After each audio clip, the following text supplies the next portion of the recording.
Hello, everybody. I look a bit rough. It's because I don't know what I was thinking when I decided to book in 3 virtually back-to-back intensive sessions into my diary. I'm not even sure how that happened, but hey, what can you do?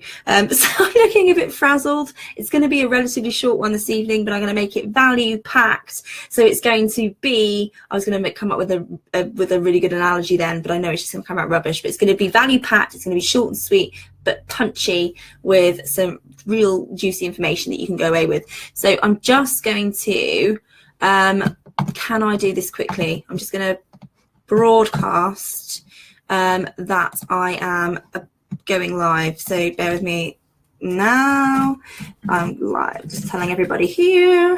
I'm live now, talking about how you can talk about multitasking, niche like a ninja. Come and join me. Let me see if it will let me grab the URL. We'll see if that actually works. Right, let's give that a go. Let's go to the next. This is the amazing thing. If you haven't used ManyChat, it is relatively super easy, although I had a little bit of a flip out when I was trying to organize this challenge, and I messaged my coach and was like, how do you get this to work? And it was user error, it was my fault, but genuinely it's very easy to use. So here we go, sending that. Hopefully I'll get a few more people join on. So when you join, just pop a comment in, say hi. You won't hear that. Replay people, because you'll hear that. Replay people, come and say hi in the comments. Let me know that you've seen it, watched it, taken value, don't like what I say, love what I'm saying. It's always nice to actually speak to people to find out what's going on with you and how you're taking the information and using it. So niching, this is possibly my favorite day of the challenge, because niching is my thing. I'm an expert in niche, and I truly believe that when you do it well, you can absolutely nail standing out. It's probably, if you were going to talk about the cocktail analogy, hello Kathleen, hello, how are you? Bernadine's coming on, so I've got a few of you jumping on now. I hope that link in the message actually works. I just took a punt and put the URL in there. See, look, everyone comes to me for tech advice and I've got no idea. But in terms of niching, it really is, when you talk about the cocktail analogy, it's either the shot of the hard stuff, or it's going to be the bulk of your mix. Like it's something that if you don't do this properly, to be fair, all of these elements, if you don't you leverage them properly, you will not stand out. But you need all of these parts to be working properly and have all of them fulfilled. But niching is one of the biggest, hardest things that people find to do, and that's why I'm so passionate about helping people do it, because people come up with so many fears. Hey Joe, thinking to watch this. Yes, and Joe, you'll know exactly from our discussions today, like, it doesn't matter who you are, whether you think you're niched or not, or whether you have niched, you still inevitably, everybody to a point gets that niche fear of, I'm cutting out my market, or I'm cutting out things that I enjoy doing, or I'm cutting out, potential sales, and all of these different things. And this fear riles up, and then we just dilute ourselves without even really thinking about it. And what happens to quite a lot of people is that they have a niche in their head, but when they go to say it comes out wrong, or they dilute themselves through that fear. And so you've got to nail it, but you've also got to own it too, and communicate it everywhere. Put it into that authority straight mission statement. Make sure it's all over your profiles, that in your messaging on your website, you are blatant.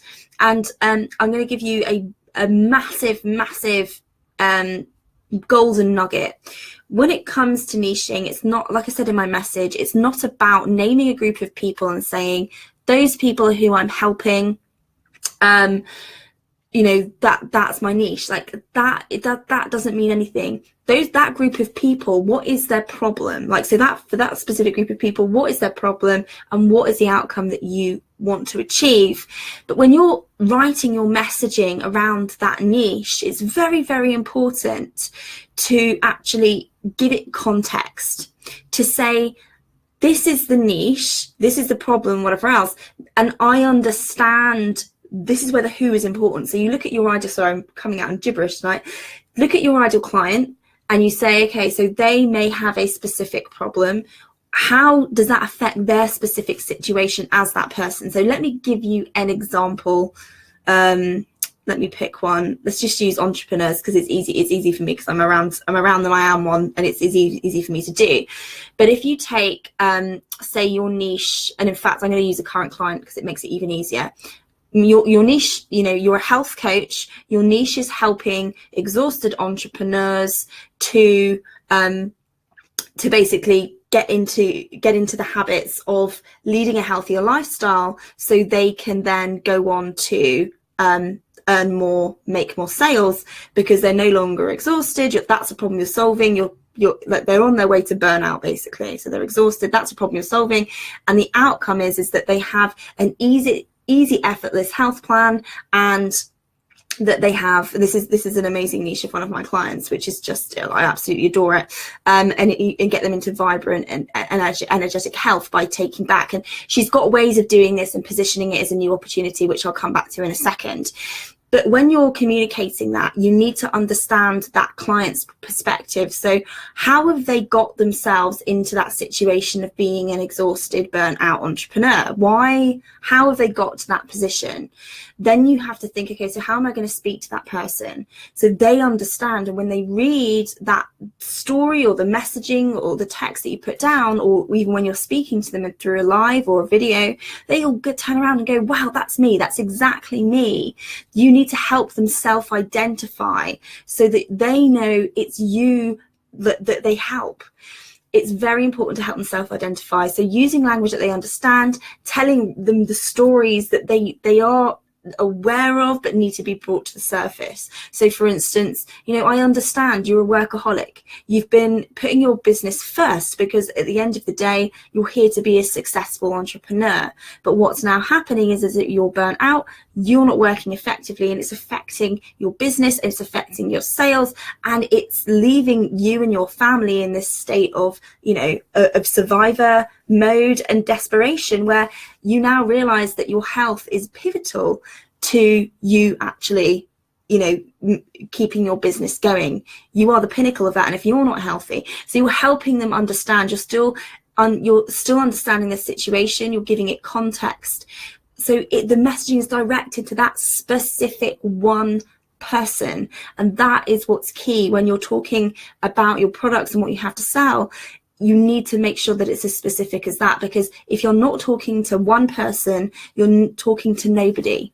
So it's very important for you to speak to that one person. Otherwise, your marketing and your messaging will just hit nothing, and that's the worst thing you can do in your marketing. So can you see how being broad is actually going to affect your sales? And actually, by niching down and becoming an expert in something specific, it means that it's really going to hit the mark. Now, it doesn't mean that you can't have more than one ideal client. If you're new starting and you haven't made any money out of your niche, then start with one and master that and then move on to the next. But it does not mean that you can't add people at different stages in the journey, add things that are congruent and make sense to your niche. Once you've mastered that thing, it's super, super important to do that. So there you go. Just give you a flavor of an actual real life example. Now, I talked very briefly about a new opportunity. Now, a new opportunity is very, very critical to your niche. So once you figure out what your spit it out, Jen. Once you figure out what your niche is, now you need to look at how you're going to position it. So when you've worked out what problem it is that you're solving and the solution that you're providing, your ideal client will have struggled to get to that result over and over again. They would have tried and failed. And so their question is always, why would this be different? And you need to help them, because what they don't want you to say, well, just try again. They're like, no, I've tried it already and it didn't work. So why will this work? And they're not doing it. I mean, some people are asses and some people are on the back foot and skeptical like asses. But in the whole, people just want you to reassure them that this is the right decision and that there is hope this time. Now, there's a whole other ball game around, which is also other discussions I had today with another client, in terms of not taking 100% responsibility for the result, because there can never be 100% responsibility taken when it comes to coaching and providing services, because you're giving people tools to take away and use, and if they don't use them, then you can't do that. As a whole different conversation. But at the end of the day, you do need to be clear about what it is you're solving and why it's going to be different this time. How are you positioning it? So you've got to ask yourself, why would this work? What's different this time to how they've been trying it before? What are they going to get now that they didn't have before? What's different? So really ask yourself that question, and that will help you present what you've got as a new opportunity. It is absolute key to making sure that you gain those sales, and for you showing people that you've got something amazing to show them that isn't the same as everything else out there. Again, it's not very key. And I may have just gone off on a bit of a rant and given away some of what I was going to talk about tomorrow, but it's all good. So I get excited like this and I go off on a tangent, and you can get a sneaky peek as to what's going on tomorrow. But that's what I want you guys to be thinking about, is how can you position what you've got as that. And also just some feedback in terms of some of the bits and pieces that have been given back to me from various people, clients and people in this challenge, is when people try and niche down, when they're first starting out, you will find that you will answer my questions. So you will answer the who are they, what problem you're solving, whatever else, but you'll find that you're listing about a zillion things for each thing, and that's the bit that you need to whittle down. You need to kind of really, in essence, whittle it down to the one big bleeding neck issue and the one big solution that you're providing, so that even if you did have, say, 1, 2 or 3 ideal clients, they will all want that result. They will all want to be heading to that success island, but they may have perhaps slightly different needs, slightly different problems along the way. But you need to make sure your overall message and your overall goal and achievement is speaking to all of those people in one fell swoop. Because if you try and deliver too many messages, it's going to confuse people, and confused minds don't buy. So it's very important to be congruent in what you are saying to all of your ideal clients, so that they can all get on the road, you know, to what you're after, and you're not giving off different messages all the time, because it will just massively confuse people, and you will lose views, you will lose traction, you will lose engagement, and ultimately you will lose clients or potential clients. So please do keep it congruent, and make sure that you try and whittle it down as much as possible, and make it in plain language. When you start using your own odd language that people don't get, that's not the kind of, I call that like, you fail at the top level. So when people are first starting to know you, so it's like the top end of your funnel, so people are aware of you and they've come across you and they've heard what you've had to say, but if you've not communicated clearly on a layman's terms, or like as if you were talking to a child, so that people can understand what it is you do, don't be using odd language at that stage. If you need to be using that specialized language, do that in the middle part of the funnel, after they've got to know you, what you're about, what you do. Then you can start using your strange language, but make sure you also explain what that means in, you know, as an analogy to something else. Again, people aren't in your industry, they don't have the lingo, they're not in your head, they don't understand what you're trying to put across if you're using strange words. They need it in plain language, and it's not about dumbing it down for the masses. It's just that everybody's different and you don't know what you don't know, and it's important to be clear. And I know, Joe, you'll massively be on this with me. Joe said the new opportunity stuff has lit a light in my head. I'm so excited. I am so excited by that, Joe. You please do let me know what it is, because that's very exciting. So hello. Right, okay, so I am going to leave you with that information. I'm going to be delivering, and it's probably good that I've gone over this a bit today. I'm going to be delivering the full-on task tomorrow with instructions and some information, and then pinned post people. If you haven't finished the challenge, it's fine. If you missed a couple of days, just go back and just post it on there with the hashtag #ExpertOnRivaled. And pop that on there so that I know that you're in the challenge, and it gives you a chance to win the prizes. Remember, there are prizes to be won. So do that. You have until Monday when I decide to go live, and I'll let you know that. But if you make maybe Monday midday-ish your deadline to catch up and get everything on there, on that thread, then you will be absolutely fine to be in with a chance to win the prizes. And I will confirm, because I didn't realise it's an inset day Monday for us here. So my daughter is not at school, so I'm going to have to shimmy her over to the auntie and say, can you just babysit while I go live and speak to my peeps? So hopefully that'll be fine. Work it out, be fine. There's always a way. Well, there's a will, there's a way. So I'll be back live on Monday. I won't be doing it tomorrow because I've made a very firm decision at the beginning of, not the beginning of this year, that's a total lie, about three months ago, but I'm not working Fridays. So the challenge will be with you automatically, and then you have until midday Monday to fulfill the challenge, and I'll come back on there, between sort of Monday-ish. I'll go on there and comment and check out what you've all done, and then Monday I will be announcing the winner. But yeah, I'll let you know when that live will be on Monday. It's most likely should be probably around about 5 p.m.-ish. I'll let you know. I'm terrible. Look at this, Miss Non-Committal. There's so much going on in my personal life now, you have no idea. I've got things coming. I'm helping my sister move, buy a new car and find a flat at the same time. So things are crazy. So apologies. I'm not normally this much of a wet blanket in terms of committing to times. It's normally pretty simple, but it's an inset day, car shopping and flat hunting. So I've got all sorts going on. So that's why I'm being a bit non-committal, but I will broadcast and let you know when that's happening. Oh, look, the sister's watching. The sister's watching.